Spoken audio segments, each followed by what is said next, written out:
The cold got into her teeth first. Not her hands, not her feet, her teeth, aching with every breath she dragged through them, because the air this far north had a way of finding the smallest cracks in a person and prying them wider. Snow fell sideways. The road behind them had vanished an hour ago, swallowed by white, and three small shapes moved ahead of her in the dark like rabbits who didn't yet understand what a wolf's silence meant. She counted them again. 1, 2, 3, still there, still breathing. The pack wouldn't notice until morning. By then the cubs would be 3 valleys gone, and she would either be free or she would be dead, and there was no version of tonight where both of those things weren't equally possible. She had not asked them to follow her. That was the detail she kept returning to, hours later, when her legs had stopped feeling like her own and the smallest of the 3, Ren, 7 years old, with his mother's stubborn chin, stumbled and caught himself before she could reach him. She had walked out of the gates alone. She had made sure of it, had waited until the watch changed and the moon went behind cloud, had told no one, not even the boys who called her aunt, though she carried no blood tie to any pack in this kingdom anymore. But they had followed anyway. 3 sets of small boots in her tracks, matching her pace through a forest that wanted them dead, because some loyalties didn't ask permission first. She had been exiled at dusk. By dark, she had accidentally become something else. A fugitive with cubs in tow. A crime with company. Her name was Senna, and before tonight, no one in the Valethorn pack had called her anything but useful. She moved through the world the way water moved through stone, patient, precise, finding every gap before anyone noticed she was looking. It was a survival skill long before it was anything else. Omegas who rose too high in a pack like Valethorn's didn't get protected. They got watched. So Senna had learned to be quiet in the way that mattered, not silent, never silent, just unremarkable. She memorized exits before she memorized faces. She kept her hands busy so no one could read what was in her eyes. She had spent 6 years inside. That pack's stone walls, learning exactly how much pain a person could carry behind a perfectly composed expression. And the answer, it turned out, was a great deal. The forest didn't care about any of that. It only cared whether you kept moving. She'd left because of the letter.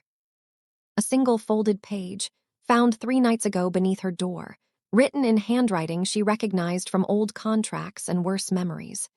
Proof, finally, of the things she'd suspected for 2 years and never been able to say aloud without being called insane or dangerous or both. The kind of proof that, in the wrong pack, got a person quietly removed before they could open their mouth. So she'd been removed. Exile, the Alpha Council had called it, dressed up in formal language about conduct unbecoming and disturbances to pack harmony. What it meant, in practice, was that she had 4 hours to leave Valethorn land before the border wards went up behind her, and not nearly enough time to take anything with her, except the letter sewn into the lining of her cloak, and the cold, steady certainty that she was right. She had not planned on an audience. The cubs belonged to Alpha Ronan Valethorn, 3rd in line to a throne his own father didn't trust him with yet, 28 years old, and until 4 hours ago, a man Senna had spoken to perhaps a dozen times in 6 years, always briefly, always with the particular carefulness reserved for someone whose temper the entire pack had learned to read like weather. She remembered him by fragments, the way you remember a fire you've stood too close to. The set of his jaw when something displeased him, a stillness that arrived half a second before his voice ever did. A scar along his left knuckles, pale and old, that he never explained and no one asked about twice. His voice itself, low, unhurried, the kind that didn't need volume because the room always quieted to meet it. He hadn't been at the exile hearing. She'd assumed, walking out those gates, that he didn't know her name well enough to remember it by morning. She had been wrong about that, too. Wrong in a way that was currently catching up to her at a dead run through 6 inches of fresh snow, cloak snapping behind him like something torn loose from the sky. Stop! One word, and the forest seemed to listen better than she did. Senna didn't stop, not at first, not until his hand closed around her arm with enough force to mean it and not enough to bruise, a precision she noted even through her own racing pulse. Let go of me. She didn't raise her voice. Some habits didn't break, even in crisis. They're 7, 8, and 9 years old, Ronan said. His breath came hard, the run having cost him something even with all his size and strength. You have them 3 valleys from. The nearest shelter in a storm that's going to drop another foot before dawn. I didn't bring them. I know what they did. I followed their tracks, not yours. His eyes gray, the particular gray. Of riverbed stone worn smooth by years of cold water, moved over her face like he was looking for the lie and not finding one. Where were you taking them? I wasn't taking them anywhere. They followed me out. She pulled her arm free, and he let her, which surprised her more than the question did. I left because I was told to leave. That's all this is. That's not all this is. He said it without heat, which somehow made it land harder than if he'd shouted. Nobody gets exiled at dusk over conduct. I read the hearing record. It's 4 sentences long and it doesn't say anything. Then maybe there's nothing to say. Senna, her name in his mouth, landed differently than it ever had inside those stone walls, not a summons, not a correction, just a name. I have 3 of my brother's cubs freezing in a forest because they trust you more than they trust the pack that raised them. That tells me something. Tell me what it tells you. She felt the words rise before she could stop them, sharper than she'd intended, sharper than was wise with an alpha's hand still close enough to grab her again. It tells me I should have left 2 hours earlier, before they noticed I was gone. Something shifted in his face. Small. A flicker behind the eyes, gone almost before it arrived, but she'd spent 6 years reading exactly this kind of flicker for a living, and she caught it. He hadn't expected honesty. He'd expected an excuse. You're not what they said you were, he said, quieter now, like he was testing the words against something he already half believed. You don't know what they said. I know what they didn't say. That's worse. He looked past her to the 3 small shapes. Huddled together against a fallen log, Wren's teeth chattering loud enough to carry. We're not finishing this conversation out here. They'll die of cold before either of us makes a point. And if I don't come with you. Then I carry 3 cubs back alone, and you freeze a half-mile behind us out of pride. And either way, I've failed at the one thing I rode out here to do. His jaw tightened, that same half-second warning she remembered. Don't make this harder than it has to be, Senna. She held his gaze a moment longer than was comfortable, weighing every door this decision might close behind her. Then she turned toward the cubs, because whatever else was true. They were still freezing, and that mattered more than the argument. The tension between them didn't resolve. It simply waited, the way storms wait at the edge of a valley, gathering. The shelter Ronan led them to wasn't far, a half-collapsed hunting lodge that had clearly once belonged to his family, judging by the faded crest still nailed above the door, a stag, rearing under a crescent moon. He got a fire going with the efficient, unhurried motions of someone who had built fires in worse conditions than this, while Senna peeled wet cloaks off 3 shivering boys and wrapped them in everything dry she could find. It was Wren who broke first, not from cold but from guilt, the kind that built up in a child's chest until it had nowhere left to go. We didn't want you to be alone, he said, voice cracking on the last word. Everyone said bad things about you, and none of it sounded true. Senna's hands stilled on the blanket she was tucking around him. For a moment, the careful composure she'd worn like armor for 6 years threatened to crack clean through. What did they say? She asked, even though some part of her already knew the shape of the answer. That you were a liar, that you were dangerous. The middle boy, Cale, said it like he was reciting something he didn't believe, watching her face for confirmation either way. Uncle. Ronan didn't say anything when they said it. He just left the room. Ronan, crouched by the fire, didn't look up, but Senna saw his shoulders go rigid, the particular stillness of a man absorbing a hit he hadn't braced for. I left the room, he said low, because if I'd stayed, I would have said something I couldn't take back in front of the council. Why? The question left her before she could weigh it, sharper and more exposed than she'd meant to let it be. You didn't know anything about me. You said so yourself, a dozen conversations in 6 years. I knew enough. He fed another branch into the fire, watching the flame catch instead of looking at her. I knew the timing. 2 days after you filed a formal request to review the Eastern Border Treaties, you're suddenly facing an exile hearing with 4 sentences of evidence. That's not conduct. That's a man burying something before someone finds it. The room went very still. Even the cubs seemed to feel it, 3 small bodies gone quiet under their blankets. You read my request, Senna said carefully. I read everything that crosses my desk that touches the eastern border. It's the one part of this pack's business my father still lets me near. He finally looked at her, and there was nothing careless left in his expression. What did you find, Senna? What was worth this? She could lie. She'd been prepared to lie to everyone for as long as it took to disappear. Cleanly and let the letter do its work from somewhere safe. But he had ridden 3 valleys into a storm for 3 cubs that weren't even his by blood, and he had left a room rather than agree with a lie about her and something in her. Something old and exhausted and finished with carrying this alone decided that mattered. She reached into the lining of her cloak and drew out the folded letter, still warm from being carried against her body. The Eastern Treaty isn't a treaty, it's a sale. Valethorn Land 3. Full valleys of it, signed away to the Asheville Pack 18 months ago by your father, without council approval, in exchange for something I haven't fully traced yet. I found the original contract. The one in the council records is a forgery built to look like nothing happened. Ronan didn't move for a long moment. The fire popped. Somewhere outside, wind dragged itself across the broken roof. My father, he said finally, sold our land to the pack that killed my mother's brother.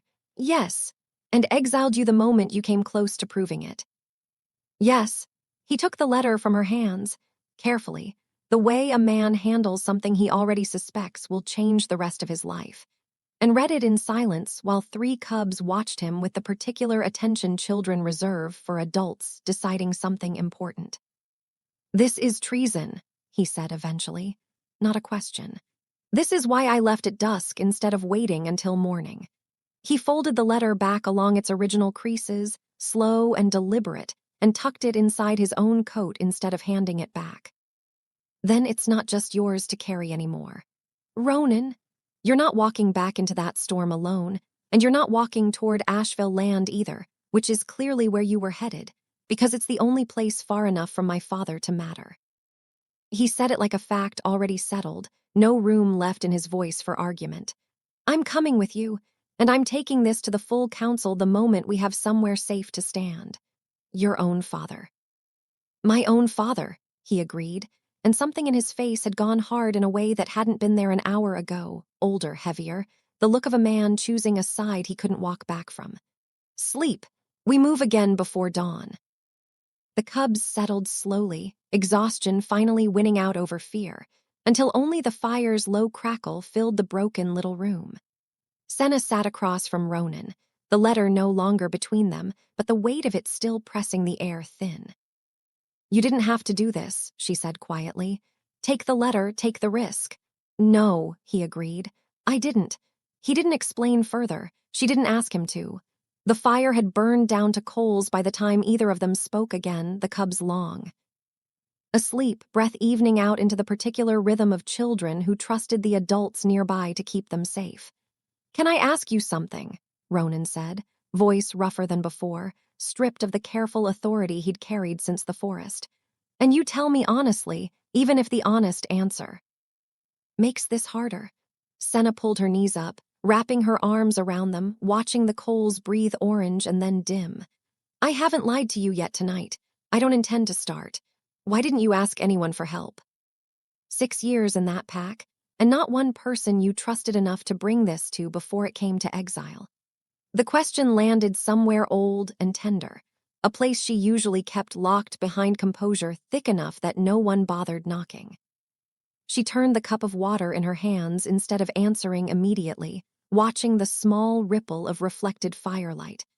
Because every time I trusted someone in that pack with something real, she said finally, it became a weapon eventually, not always on purpose, but it always did. She looked up at him. The firelight had softened the hard lines of his face, made him look younger than the authority he usually carried let him seem. I stopped being able to tell the difference between people who wanted to help me and people who wanted to use me until it was too late to matter. So I stopped handing anyone the choice. And tonight I didn't have a choice left to protect. I was already gone. She allowed herself just for a moment to want something she hadn't let herself want in longer than she could properly track. The particular relief of not carrying a danger alone. What about you?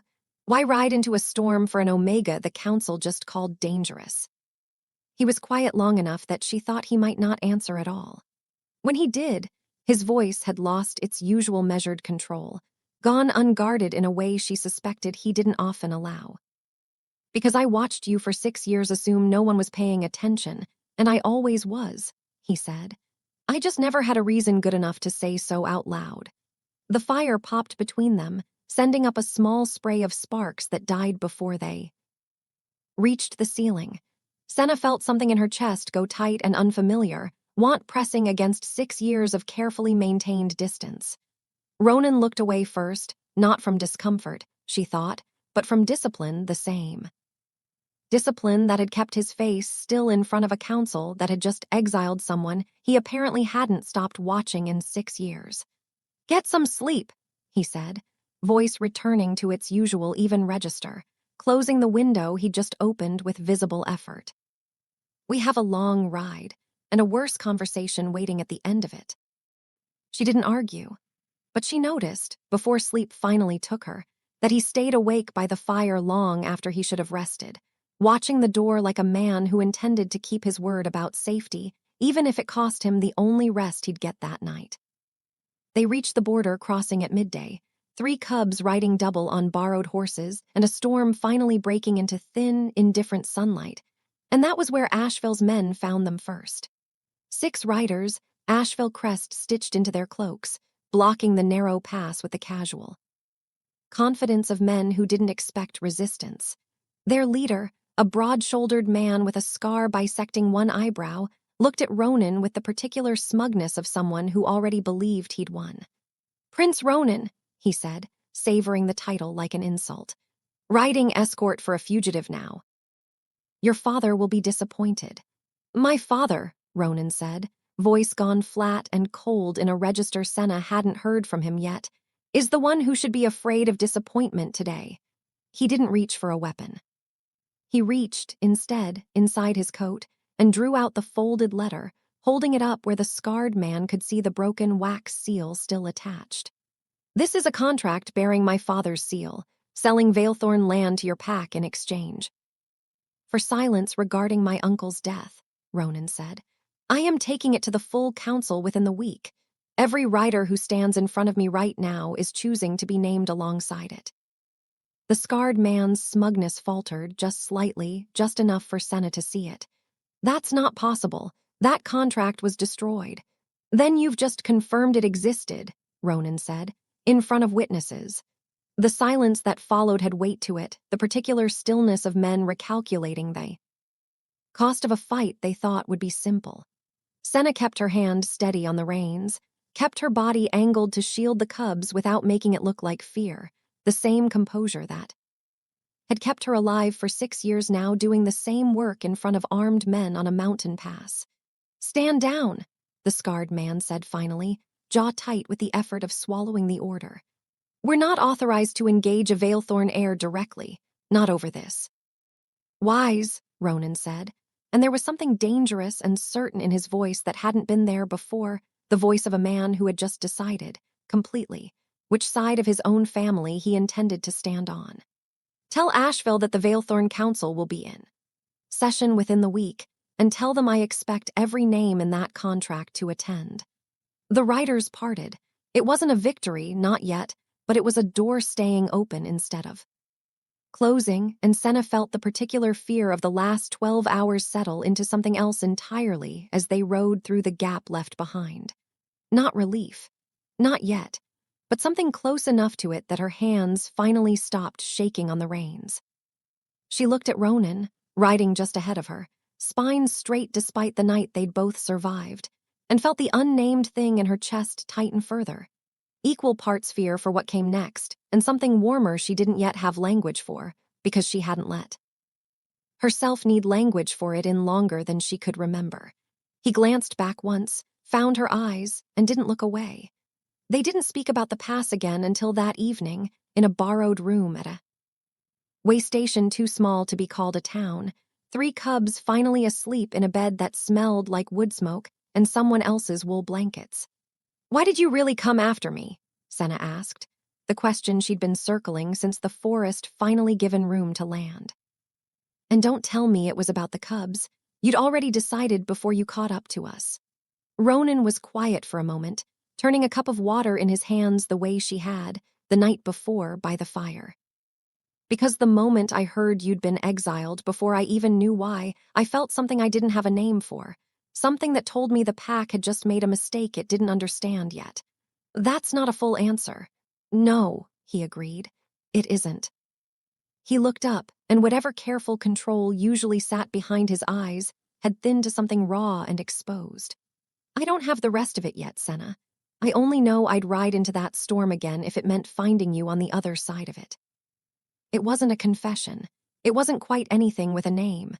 But it was honest, in the particular incomplete way that real things often were, and Senna found she didn't need the rest of it tonight. "That's enough," she said quietly. "For now, that's enough." Something moved in his expression, relief, maybe, or recognition. The look of a man given permission to stop reaching for words he didn't have yet. "Get some rest," he said instead, voice rough but steady.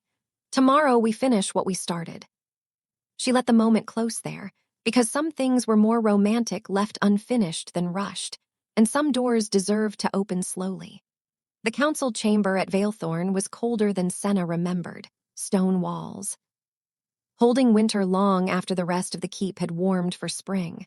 But it was full, every council seat occupied, and Ronan's father sat at the head of the table with the particular stillness of a man who already suspected what was coming. The contract, read aloud in full, took less time than the silence that followed it.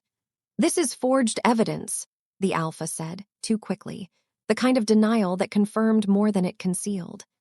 "It bears your seal," Ronan said, voice carrying easily through the chamber without needing to rise.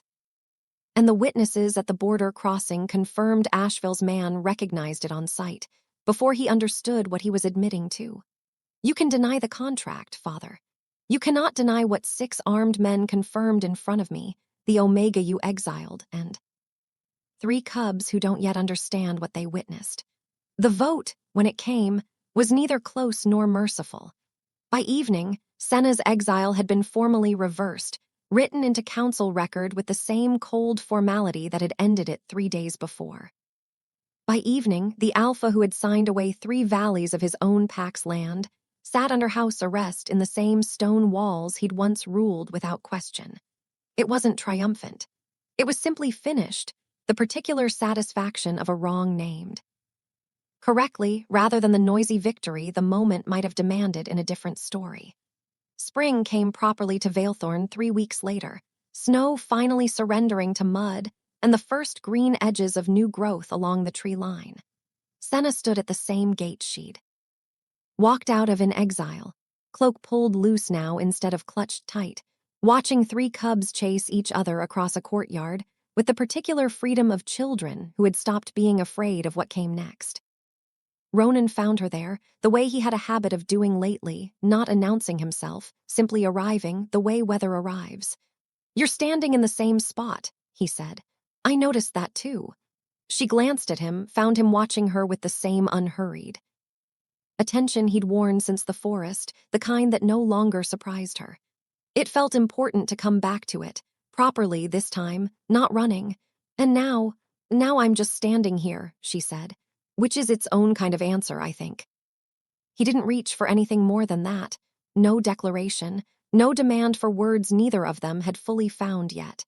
He simply stood beside her at the gate, close enough that the cold air between them had nowhere left to go, and watched 3 cubs who weren't his by blood but had become, somewhere in a storm 3 weeks ago, something neither of them had a clean word for yet either.